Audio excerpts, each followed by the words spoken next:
नमस्कार दोस्तों, ऋग्वेद में आपका बहुत बहुत स्वागत है।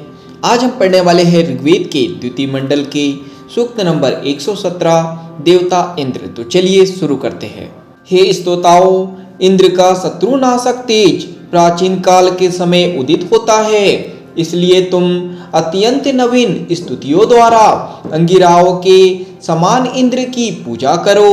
इंद्र ने सोमरस के मद में वज्र असुर द्वारा रोके हुए मेघों को स्वतंत्र कर दिया था। उन इंद्र की वृद्धि हो जिन्होंने अपने बल का प्रदर्शन करते हुए सबसे पहले सोमरस पीने के लिए अपनी महिमा बढ़ाई थी। युद्ध काल में शत्रुहंता बनकर अपने शरीर की रक्षा की थी एवं अपनी महिमा के कारण आकाश को शीश पर धारण किया था। हे इंद्र, तुमने स्तुतियों द्वारा प्रसन्न होकर अपना शत्रुनाशक बल उत्पन्न किया है। इस प्रकार तुमने अपनी मुख्य शक्तियों का प्रदर्शन किया है। हरि नामक घोड़ों से युक्त रथ में बैठे हुए तुमने कुछ शत्रुओं को दल बनाकर और कुछ को अलग अलग भगाने पर विवश कर दिया है। पुरातन इंद्र ने अपनी शक्ति से भुवनों को हराकर स्वयं को उनके अधिपति के रूप में प्रसिद्ध किया है। इसके पश्चात विश्व को धारण करने वाले इंद्र ने धरती और आकाश को व्याप्त किया है। उन्होंने अंधकार रूप राक्षसों को दुख में डालते हुए सारे संसार को घेर लिया है।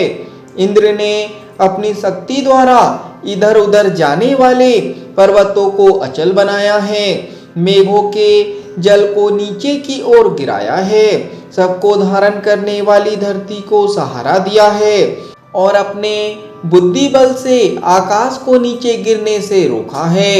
इंद्र इस संसार की रक्षा के लिए पर्याप्त सिद्ध हुए हैं, जिन्होंने सभी जीवों की अपेक्षा ज्ञान रूपी बल अधिक मात्रा में प्राप्त करके अपने हाथों से संसार का निर्माण किया है। परम कीर्तिशाली इंद्र ने इसी ज्ञान के द्वारा क्रीवी नामक असुर को अपने वज्र से मारकर धरती पर सुला दिया था। हे इंद्र, मृत्यु पर्यंत माता पिता के साथ रहने की इच्छा वाली कन्या जिस प्रकार अपने पिता के कुल से भाग मांगती है, उसी प्रकार मैं भी तुमसे धन की याचना कर रहा हूँ। उस धन को प्रकट करो, उसकी गणना करो एवं उसे पूर्ण करो। मेरे शरीर के भोग के लिए धन दो, जिससे मैं इन स्तुताओं का सत्कार कर सकूं। हे इंद्र, तुझ पालनकर्ता को हम बुलाते हैं। तुम यज्ञ कर्म एवं अन्न के दाता हो। तुम अपनी विचित्र रक्षा शक्तियों द्वारा हमारा उद्धार करो। हे कामवर्षक इंद्र, हमें परम शक्तिशाली बनाओ, हमें परम संपत्तिशाली बनाओ। हे इंद्र, जो धन संपन्न दक्षिणा स्तुतिकर्ता की अभिलाषा पूर्ण करती है, वह हमें प्रदान करो। हे भजनी इंद्र, हम स्तुताओं को छोड़कर उसे अन्य किसी को मत देना। हम उत्तम पुत्र पौत्रादि प्राप्त करके इस यज्ञ में तुम्हारी बहुत स्तुति करेंगे। यहाँ पर ऋग्वेद के द्वितीय मंडल के सूक्त नंबर 17 का समापन होता है। आज के लिए इतना ही। धन्यवाद।